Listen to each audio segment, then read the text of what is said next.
শুধুমাত্র Kolkata park street নয়, এই বছর 25শে ডিসেম্বরের দিন কৃষ্ণনগরও সেজে উঠেছিল এক নতুন রূপে।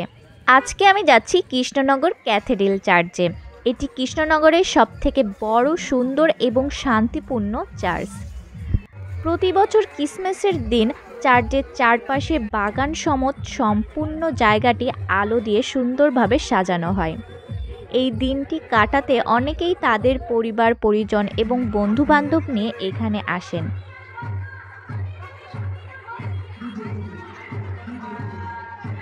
চার্চের সামনেই বিশাল বড় একটা প্যান্ডেল ছিল, যেখানে সুন্দর সুন্দর লাইটিং এবং ফুলের কাজ করা হয়েছিল।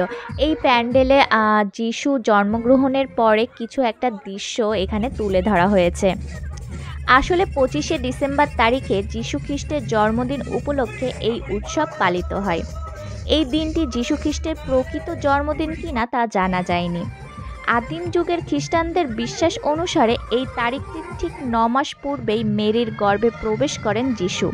সম্ভবত এই হিসাব অনুসারেই 25শে ডিসেম্বর তারিখটিকে যিশু খ্রিস্টের জন্ম তারিখ হিসেবে ধরা হয়। এরপরে প্যান্ডেল থেকে বেরিয়ে একটু চারপাশটা ঘুরে দেখছিলাম। চার্চটি বিশাল বড় জায়গা জুড়ে অবস্থান করে। চার্চের চারদিকে রয়েছে সুন্দর বাগান এবং প্রাকৃতিক সৌন্দর্যের পরিপূর্ণ। বাইরে রয়েছে একাধিক মূর্তি, যা পর্যটকদের কাছে অনেক বেশি আকর্ষণীয়। চারদিকে যেসব মূর্তি রয়েছে সেসব মূর্তির সাহায্যে সেই সব মানুষের ওপরে যেসব অন্যায় অত্যাচার করা হতো সেগুলো ফুটিয়ে তোলা হয়েছে। এছাড়া রয়েছে একটি যিশু খ্রিস্টের মূর্তি, যেখানে যিশু খ্রিস্টকে যখন মারা হয়েছিল সেই কাহিনীটাও কিন্তু অনেকটা ফুটে তোলা হয়েছে এসব মূর্তির সাহায্যে। 25শে ডিসেম্বর যে শুধুমাত্র খ্রিস্টানরাই পালন করবে তা কিন্তু নয়। চারপাশের লোকজন দেখে তোমরা বুঝতে পারছো যে এখানে কিন্তু অনেক ধর্মের লোকজনই এসেছিল এই দিনটা পালন করার জন্য। আসলে ওই যে একটা কথা আছে না, ধর্ম হোক যার যার, কিন্তু উৎসব হোক সবার। এই কথাটা যদি সবাই মানে তাহলে কিন্তু ধর্ম নিয়ে এত সমস্যা হয় না আমাদের দেশে। যাই হোক, আমার কাছে সব ধর্মই এক, সব ধর্মকেই আমি সম্মান করি এবং সব ধর্মের মানুষকেই আমি ভালোবাসি।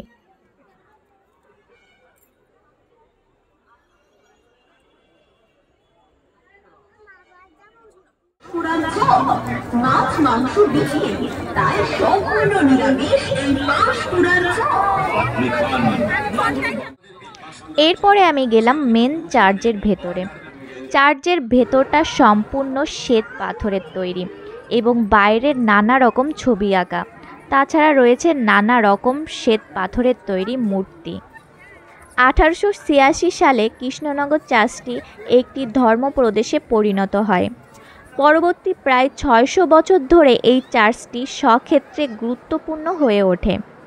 পর্যটক দপ্তর রাজ্যের যে 60টি প্রাচীন গির্জাকে বিশেষ মর্যাদা সম্পূর্ণ পর্যটক কেন্দ্র বলে ঘোষণা করেছে, এটি তার মধ্যে অন্যতম।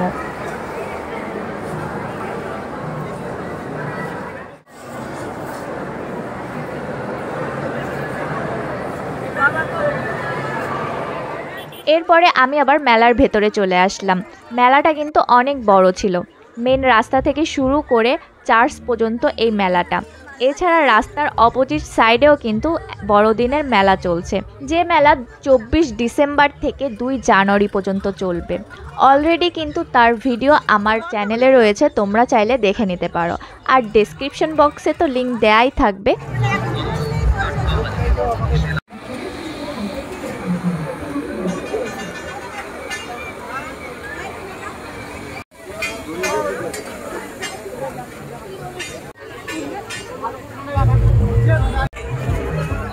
যদিও সন্ধ্যার দিক তেমন একটা ভিড় ছিল না, কিন্তু যত বিকাল হচ্ছে তত যেন ভিড় আরও বেশি হচ্ছে।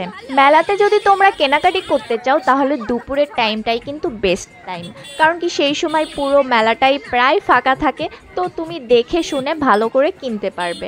আর যত বিকাল হবে কিংবা রাত বাড়বে তত কিন্তু ভিড় হবে, তো তখন তুমি কি দেখবা আর কি কিনবা? ঠেলাগুতো খেতে খেতে তোমার কেনা জিনিসটাও নষ্ট হয়ে যাবে।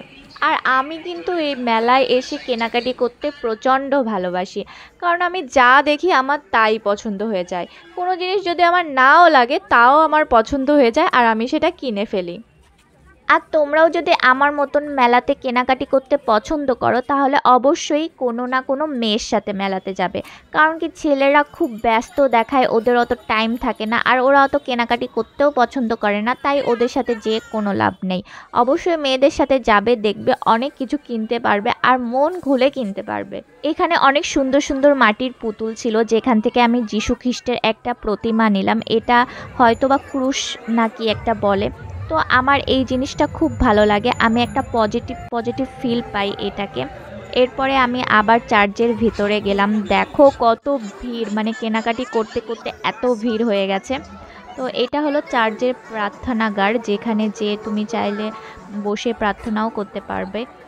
তো এত ভিড়ের মধ্যে তো পুরো অবস্থা খারাপ, মানে সন্ধ্যা যত বাড়ছিল চারদিকে লাইট টাইট সব কিছু জ্বালিয়ে দিয়েছে আর মানুষ তো প্রচণ্ড বেড়ে গেছে।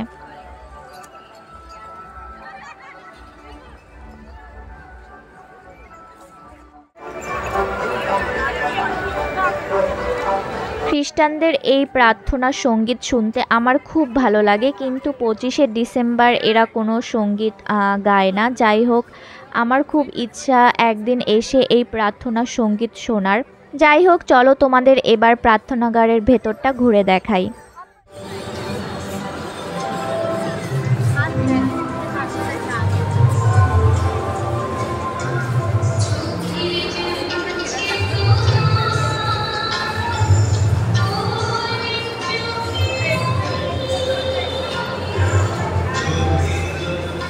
প্রার্থনাগারের ভেতরে এসে মনটা ভরে গেল।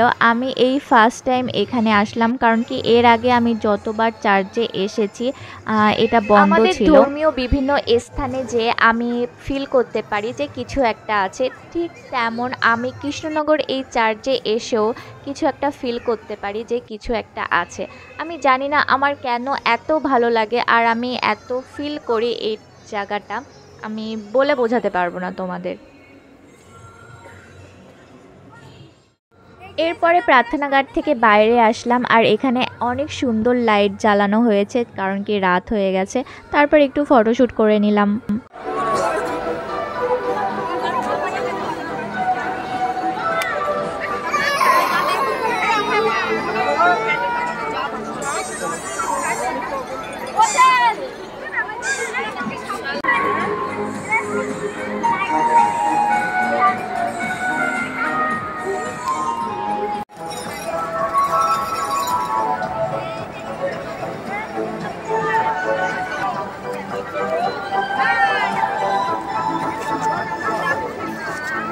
লাগবে।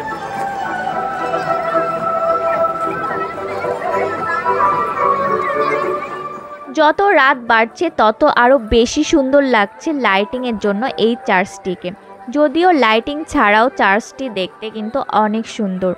কলকাতা পার্ক স্ট্রিটে গেলে শুধু তোমরা লাইটিংই দেখতে পারবে, তাছাড়া কিন্তু ওখানে কিছুই নেই। যদিও আমি কখনো কলকাতা পার্ক স্ট্রিটে যাইনি, এবছর যাওয়ার খুব ইচ্ছা ছিল কিন্তু কোনো কারণে যাওয়া আর হলো না।